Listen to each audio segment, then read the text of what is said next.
நீங்க சொன்ன தாவேகா தலைவர் வந்து அன்னைக்கு எமனோட ரெப்ரஸன்டேட்டிவா போயிட்டு வந்தார். இந்த விதிமுறைகள்லாம் வந்து பழையபடியே இருந்து பாண்டிச்சேரிக்கு போயிருந்தா அங்க ஒரு 5-10 போயிருமோன்ற பயத்துல நான் இருந்தேன்.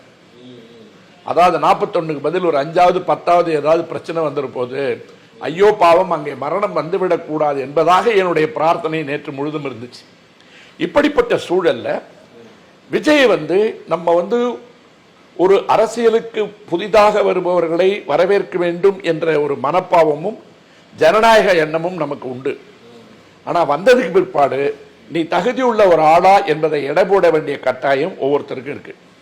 நீங்க எல்லா இடத்திலையும் ஒரு நிகழ்ச்சி நடந்து 70-72 நாட்கள் உங்க இடத்தை விட்டு வெளியில வராம இறந்தவனை கூட நீங்க வாங்க ரூம் போட்டு பேசலாம்னு சொல்லி ரூம் போட்டு பார்த்த ஒரு அரசியல் தலைவரை உலகத்துல யாரும் பார்த்திருக்க முடியாது இல்லையா? நேற்று கூட கோவால வந்து சிலிண்டர் வெடிச்சு ஒரு 25 பேர் இறந்து போயிட்டாங்க.